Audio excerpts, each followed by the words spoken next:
It's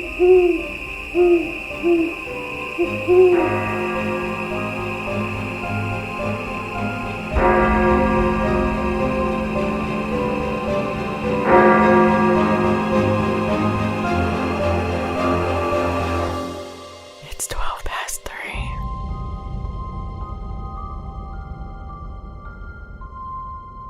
Alrighty, well, I've got nothing. I feel like we always do that. I guess I am curious. We could just jump right into your story because I am curious about, you did tell me what it was about, and I looked into it a little bit, and I am curious about why you picked this story. I think the comparison to the Zodiac Killer drew me to it. Oh, really? I was looking up like mystery unsolved cases and the comparison to the Zodiac Killer, which after doing the story I don't understand. Yeah, I was going to say I didn't get that at all, but yeah, okay. So why don't we just get right into your story and see what happens? Wait, what do you have for us tonight? Well, this should be interesting. I'm kind of a little worried about how this is gonna go because it is a long one. But I am doing the Tamám Shud case. At least I'm hoping that's how I pronounce it. We'll just go with that. Yes. It might vary how I pronounce it throughout the story. So you might get different variations, but I'm doing the Tamám Shud case. Yes, don't come to our podcast for proper pronunciation of any. It's difficult, especially when it's a different language. On November 30th, 1948 at 7 p.m., a man named John Bain Lyons and his wife went for a walk on a Somerton beach. They noticed a smartly dressed man lying on the sand with his head propped against a seawall. He sprawled out about 20 yards from them with his legs stretched out and feet crossed. As the couple watched, the man extended his right arm upward and let it fall back to the ground. Lyons thought he was making a drunken attempt to smoke a cigarette. Half an hour later, another couple noticed the same man lying in the same position. They were looking from above. The woman stated he was nicely dressed with his shoes polished to a mirror shine, which is definitely considered odd attire for the beach. He was motionless with his left arm spread out on the sand. The couple just assumed he was asleep, but his face was surrounded by mosquitoes. The boyfriend joked, saying he must be dead to the world not to notice them. Well, I guess I'll let you move on with that. I was curious if he was actually dead at that point, because obviously he wasn't when the first couple came by. It wasn't until the next morning that it became apparent that the man was dead. John Lyons returned from a morning swim to find people clustered at the seawall where he had seen the guy the previous evening. He walked over to see a figure slumped in the same position. The body was cold and there were no marks indicating violence. A half-smoked cigarette was lying on the man's collar as if it had fallen from his mouth. The body arrived at the Royal Adelaide Hospital 3 hours later. Dr. John Barclay Bennett put the time of death at no earlier than 2 a.m. He noted the likely cause of death as heart failure, but added he suspected poisoning. So I guess hopefully that answers your question that it was around 2 a.m. and is around 7 to 8 p.m. when the first or the second couple? Well, it was 7 p.m. when the first couple, and then half an hour later when the second couple. Right, yeah, okay. Yeah, so he was still alive at that point. Yes. Okay. As far as like the autopsy has shown. Yeah. And we've kind of proven that cigarettes don't produce spontaneous combustion because his fallen cigarette, he would have been ashes by morning. Yeah. No, he did not combust spontaneously. The contents of the man's pockets included tickets from Adelaide to the beach, a pack of gum, matches, 2 combs, and a pack of Army Club cigarettes containing 7 from another more expensive brand. He had no wallet, cash, or ID. None of the man's clothes had any name tags. One trouser pocket had been neatly repaired with an unusual variety of orange thread. And I know that sounds like a pointless comment or clue, but I promise just remember that detail for later. Okay, on the edge of my seat. By the time the full autopsy was completed a day later, the police had already exhausted their best leads to identify the man. The corpse's pupils were smaller than normal, and a dribble of saliva had run down the side of the man's mouth, probably because he was unable to swallow it while lying down. His spleen was large and firm, almost 3 times normal size. The liver was distended, congested with blood. Pathologist John Dwyer found the remains of his last meal in his stomach and a further quantity of blood. That also suggested poisoning, though there was no evidence of poison being in the food. No evidence of any poisons that they could detect. Yes. Right. Correct. But they still believe that he was poisoned. Yes. I will explain why they believe that in the next. Okay. Because I was confused too. The behavior on the beach with slumping in his suit, raising and dropping his right arm, seemed less like drunkenness than it did a lethal dose of something taking slow effect. Repeated tests on both blood and organs by an expert chemist failed to reveal the faintest trace of poison, so no cause of death was found. Adelaide coroner Thomas Cleland was informed by Professor Sir Cedric Stanton Hicks that a very rare poison could have been used, one that decomposed very early after death, leaving no trace. The only poisons capable of this were so dangerous and deadly that Hicks would not say their names aloud in open court. Instead, he passed Cleland a scrap of paper that he had written the names of 2 possible candidates, digitalis and strophanthine. Hicks suspected the latter. Strophanthine is a rare glycoside derived from seeds of some African plants. Historically, it was used by a little-known Somali tribe to poison arrows. The police continued their investigation with even more confusion. A full set of fingerprints was taken and circulated throughout Australia and then throughout the English-speaking world. No one could identify them. People from all over were escorted to the mortuary in the hope they could give the man a name. Some thought they knew him from photos published in the newspapers. Others were distraught relatives of people who had gone missing. No one was able to identify the body. By January 11th, South Australian police had investigated and dismissed pretty much every lead they had. The investigation was widened in an attempt to locate any abandoned personal possessions, such as luggage, that might suggest that the dead man had come from out of the state. This meant checking every hotel, dry cleaner, lost property office, and railroad station for miles around. On the 12th, detectives sent to the main railroad station in Adelaide were shown a brown suitcase that had been deposited in the cloakroom there on November 30th. The staff couldn't remember anything about the owner, and the case's contents were not much more revealing. The case did contain a reel of orange thread identical to the one used to repair the man's trousers, but meticulous care had been applied to remove practically every trace of the owner's identity. The case had no stickers or markings, and a label had been torn off from one side. The tags were missing from all but 3 items of clothing inside. These had the name Keene or T. King, but it was impossible to trace anyone of that name, and the police concluded, an Adelaide newspaper reported, that someone had purposely left them on, knowing that the man's name was not Keene. It seems like they've gone to a lot of trouble to identify this person. Yeah. I'm curious if that was normal back then. Because it seems like these days they wouldn't, if they found a John Doe, Yeah. they wouldn't go through so much trouble to identify him. I don't know. Because it is like a weird case. I just wonder if it was just the era or they just had more time back then. I don't know if it's about them having more time. Maybe it's just the mystery, because I feel like nowadays it wouldn't really be that hard to identify someone. Right, but if they couldn't identify somebody, they would just mark him as a John Doe. I assume they would just mark him as a John Doe and wait until somebody comes to identify them. That's true. I don't think they would spend so much time trying to find out who they were. I could be wrong, but... Yeah, I have no idea. Yeah, okay. But yeah, they are going through a lot. The remainder of the contents were equally mysterious. There was a stencil kit of the sort used by third officer on merchant ships responsible for the stenciling of cargo, a table knife with a handle cut down, and a coat stitched using a feather stitch unknown in Australia. A tailor identified the stitchwork as American in origin, suggesting that the coat, and perhaps its wearer, had traveled during the war years.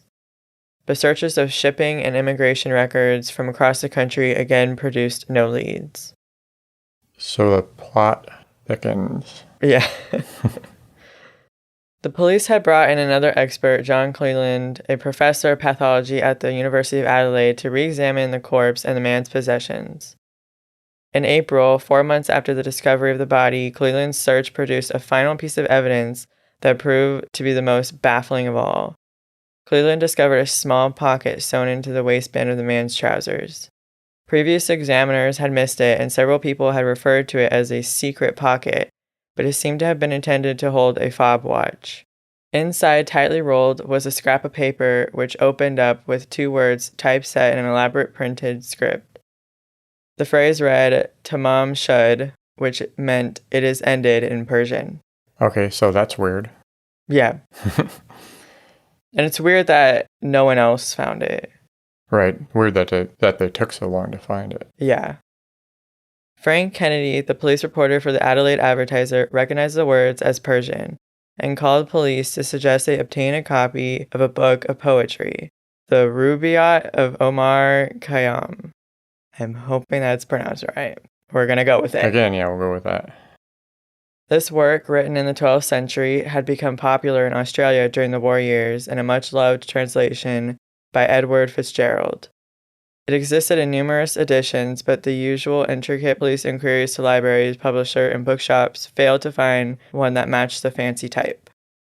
At least it was possible to say that the words Tamám Shud, or Tamán Shud, as several newspapers misprinted, was from Khayyam's romantic reflections in life and mortality. They were the last words in most English translations, not surprisingly because the phrase meant it is ended. This new clue suggested that the death might be a case of suicide. In fact, the South Australian police never did turn their missing person inquiries into a full-blown murder investigation. So it was never fully a murder investigation. But then they suspected suicide after seeing that. Well, so they thought it was suicide. They just determined that it wasn't a murder, or they just never turned it into really a murder case. Okay. Yeah. I think there's a mystery behind it. Yeah. Again, where they're spending so much time. Yeah. This did not bring them any closer to identifying the man, and his body had begun to decompose. Arrangements were made for a burial, but knowing they were disposing one of the few pieces of evidence they had, the police first had the corpse embalmed and a cast taken of the head and upper torso. The body was then buried, sealed under concrete in a plot of dry ground specifically chosen in case it became necessary to exhume it. Over time, flowers would be found on the grave at different times, but no one could figure out who had left them there or why. That's weird. Yeah. Yeah, I don't know. It's a random piece of, information, but it's, a really weird piece of information for the fact that no one knows. Was this a well-known case at the time where the general public knew what they were investigating, or were they kind of doing this? I think it was a well-known case because it was in newspapers and stuff. Because I could just see some random person, Well, yeah, I guess. And if you feel bad because there's, no family there to mourn. Would you think that somebody who knew that person was the one putting the flowers down? Or just somebody who knew about the case and was putting flowers down for this person who had died? Well, either way would kind of be a little suspicious, considering if it was someone that they knew, why did they come forward? Well, what if the person was a spy or something? So they didn't want the authorities to know who he was. Yeah. But they were putting flowers down for him. Yeah. What? Well, it's interesting that you bring up spy, because I do mention that later. Oh, okay. Well, that was the first thing that came to my mind was he was poisoned. He was dressed well, poisoned, laying on the beach. Had all this weird stuff. He was hiding his identity. Sounds kind of spyish to me. I would have never thought that. Oh, really? I don't know. I forget that spies are a thing. Well, yeah, he didn't grow up during the Cold War, so. Yeah, that's probably. In July, 8 months after the investigation had begun, the search for the right Rubaiyat produced results. On the 23rd, a Glenelg man walked into the detective office in Adelaide with a copy of the book and a strange story. The previous December, just after the discovery of the body, he had gone for a drive with his brother-in-law in a car he kept parked a few hundred yards from the Somerton beach. The brother-in-law had found a copy of the Rubaiyat lying on the floor by the back seats. Each man had silently assumed it belonged to the other, and the book had sat in the glove compartment ever since. After seeing a newspaper article about the search, the two men had gone back to take a closer look. They found that part of the final page had been torn out, together with Khayyam's final words, so they went to the police. So they're implying that the guy tore the piece out, put it in his pocket, threw the book in their car before he went down to the beach to die. I don't know if that's what they're implying. I don't know if they meant that they found it in their car or by their car. Well, they're basically trying to explain why the book was in their possession, right? Yeah. And they're saying somebody had to put it there because they don't know where it came from. Yeah. It's just a matter of whether it was the murderer who did it or if he did it before he committed suicide. Yeah. Either way, it's weird. Yeah. Detective Sergeant Lionel Lean took a close look at the book. Almost at once, he found a phone number written on the back cover. Using magnifying glass, he made out the faint impression of some other letters written in capitals underneath. The number was unlisted, but it did belong to a young nurse who lived near Somerton Beach. Like the two Glenelg men, she was never publicly identified, but she is known by her nickname, Justin. Reluctantly, the nurse admitted that she had indeed presented a copy of the Rubaiyat to a man she had known during the war. She gave detectives his name, Alfred Boxall. The police felt confident that they had solved the mystery. Boxall surely was the unknown man. Within days, they traced his home to Murraybrugh, New South Wales. The problem was that Boxall was still alive and still had the copy of the Rubaiyat Justin had given him, and it was completely intact. Well, that's bizarre. Yeah. So her name, her phone number was written in the book. Yes. And she gave a book to somebody, but the book she gave, wow, that's just really bizarre. Well, how do we know she didn't give to multiple men? Yeah, maybe Because it did say that she was reluctant to telling the police because she was living with the man who would become her husband later. Maybe that was a thing that she passed this book out to multiple men. That's like the dating site back then. Yeah. Here's my number. Yeah, really. In the back of a book. Yeah. Questioning the nurse did get them some bits of information. She recalled that sometime the previous year, she could not be certain of the date, that she had come home to the neighbors informing her that an unknown man had called and asked for her. When shown the cast of the man's face, Justin seemed completely taken aback to the point of giving the appearance that she was about to faint. So it appears she knew the man. Yes, but she denied that she had seen him before. Interesting. The plot thickens. Yes. Examined under ultraviolet light, 5 lines of jumbled letters could be seen in the book, the second of which had been crossed out. The first 3 were separated from the last 2 by a pair of straight lines with an X written over them. It seemed that they were some sort of code. Trying to break code from only a small fragment of text is difficult, but the police did their best. They sent the message to naval intelligence and allowed the message to be published in the press. This produced a frenzy of amateur code breaking, almost all of it worthless, and a message from the Navy concluding that the code appeared unbreakable. So was this what led you to the connection with the Zodiac? Yeah. Like I said, I was looking up mysterious stories that have been unsolved. And it compared it to the Zodiac Killer, probably only from the bit of there being code and people trying to break the code. But again, I don't really see any type of connection. The Australian police never cracked the code or identified the unknown man. Justin died without revealing why she had seemed faint when shown the cast of the man's face. and when the South Australian coroner published the final results of his investigation in 1958, his report concluded with the admission, quote, "I am unable to say who the deceased was. I am unable to say how he died or what was the cause of death," end quote. In recent years, the Tamám Shud case began to attract new attention. Amateur sleuths have probed at the loose ends left by the police, solving one or two minor mysteries but often creating new ones in their place. Two persistent investigators, retired Australian policeman Jerry Feltis, author of the only book yet published on the case, and Professor Derek Abbott of the University of Adelaide, have made particularly useful progress. Both freely admit they have not solved the mystery, but close by looking briefly at the remaining puzzles and leading theories. First, the man's identity remains unknown. It is generally presumed that he was known to Justin and may have been the man who called at her apartment. But even if he was not, the nurse's shocked response when confronted with the body cast was telling. Abbott traced Justin's identity and discovered that she had a son.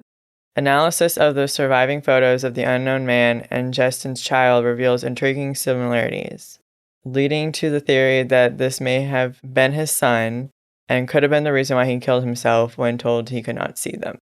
These are very out there theories, by the way. Yeah, I was going to say that seems really out there. Yeah, seems a little like trying too much to find a solution. Right. So those who argue against this theory point to the cause of the man's death. How credible is it to say that someone would commit suicide by dosing himself with a poison?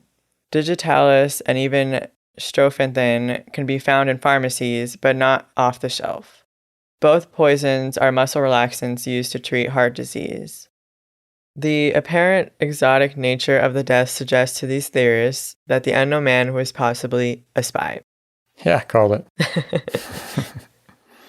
Alfred Boxall had worked in intelligence during the war, and the unknown man died, after all, at the onset of the Cold War, at a time when the British rocket testing facility at Woomera, a few hundred miles from Adelaide, was one of the most secret bases in the world. Interesting now why he would be killed. Yeah, I don't know.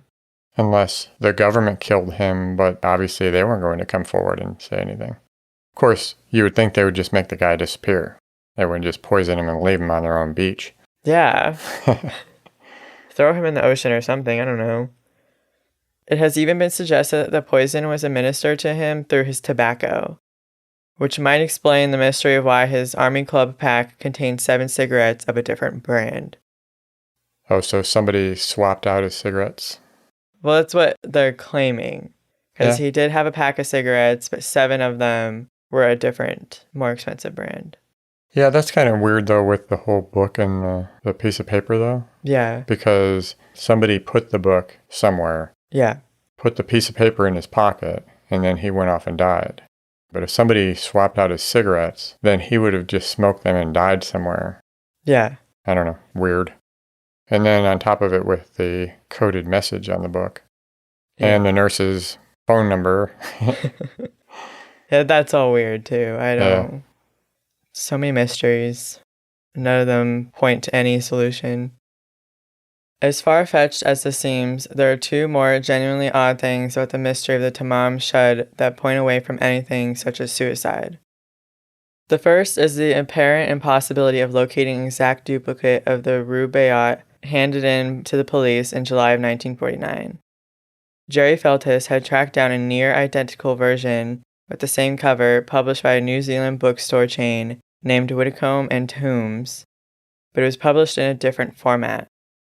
Abbott discovered that at least one other man died in Australia after the war with a copy of Khayyam's poems close by him. The man's name was George Marshall. He was a Jewish immigrant from Singapore, and his copy of the Rubaiyat was the 7th edition published in London. The publisher and libraries around the world suggest that there was never more than 5 editions of Rubaiyat, which means that the Marshall's 7th edition was as non-existent as the unknown man's Whitcomb and Toombs appeared to be. So this brought another question to theorists that this might have not been a book at all, but disguised spy gear of some sort. The final mystery was when Jerry Feltis stumbled across a neglected piece of evidence, a statement given in 1959 by a man who had been on Somerton Beach. On the evening that the man died, he was walking toward the spot where his body was found. The witness said he saw a man carrying another on his shoulder near the water's edge, but he could not describe the man. So implying that, that somebody poisoned him and then took him down to set him down on the beach. Yes. But at the time, it wasn't considered a mysterious piece of evidence because the witness assumed that he was somebody carrying a drunken friend. But with everything else afterwards, I feel like... Yeah, seems odd that they would overlook that. Yeah. But after the long painful of trying to pronounce words, that is the end of my story. Still a mystery. So they never cracked the code? Not that I've read anywhere. Wow, yeah, that is a really bizarre story. I really don't know what to make of that. I don't know how things worked back then, but it's weird that if he was a spy, that after the war, they didn't come to identify him. Yeah, I don't think any government's going to identify a spy because they're never going to admit that they have spies, and people go into that field of work knowing that they're pretty much non-existent people anymore. So if they disappear, then they're just gone. They don't exist. So is it true that, like, if a family member goes into the CIA, that none of their family knows about it? Yeah, I don't know how much of that is Hollywood and how much... it seems like they pick people who don't have a lot of connections and stuff, I would guess. I guess that makes sense. Yeah, if they disappear, nobody's really looking for them. Yeah. Just all weird to me. I would have never thought of spy, so it's interesting that you brought that up before I even brought up the theory.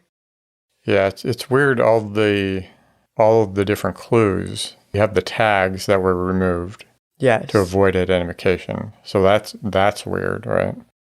But then, the whole book thing and the piece of paper and the lady's name in his book and then the poison. The cryptic message, the cigarettes. Well, to be fair, there were no traces of poison, so that could also be a very out there theory. Yeah, but then how else did he die? That's true, because there was no evidence of violence on him either, right. Like foul play. Sounds like a spy to me. Yeah. I can't... What? Well, I was gonna bring up, I don't know if it's just like a movie thing, but you know how in movies they have the spies who have like the fake teeth with the poison? The cyanide capsules in their tooth. I was thinking about that earlier when you were talking. I was like, when they were looking at his body, and I was wondering if they missed a cyanide capsule in his tooth that they didn't look for. Yeah. I don't know if that's a real thing, but well, I don't know if it's a real thing, first of all, but if it is, was it a thing back in that time? I think during the Cold War it would have been, if it was a thing, yeah. Well, that makes sense. I just didn't know if it was like too advanced. No. I also thought when you were talking about somebody else had died with that book near them, serial killer came to mind. But it just seems so elaborate for a serial killer, right? Well, it wasn't that exact book. It was just one of the poetry works from that author. But yeah, I don't know if that's also why the Zodiac Killer was brought up in comparison. It bothers me that he was brought up in comparison because I don't see any ties. Yeah, I don't either. I don't see how you could look at anything other than a spy. Yeah. Unless the guy just killed himself and there's just all this, stuff that everybody's reading into it. Based off pictures, though, he does kind of look like he'd be a spy. Well, that's exactly the person you wouldn't want to be a spy, though, right? Well, I think maybe back then he didn't, but... You don't want spies that look like spies. Well, he probably didn't look like one back then, but like now I feel where there are more of a theory that there are spies out there, you kind of tend to look for that. Yeah. Definitely bizarre. Yeah. All right, well, I think we'll wrap it up there. I'm not sure how long we've been talking, but it seems like that was a pretty intense story. So maybe I'll just roll my story over into next week. Take up the whole episode. Give me a break after this one. Okay, After the now struggle. I gotta find something to take up the whole. Okay. No, it's okay. No, I'll do that. That's all right. Alrighty, well, thank you very much for joining us. Make sure to visit next week for more weird and creepy stories. Don't forget to follow us on Twitter and Instagram at 12 past 3 or email us at podcast@12past3.com. Good night. Good night.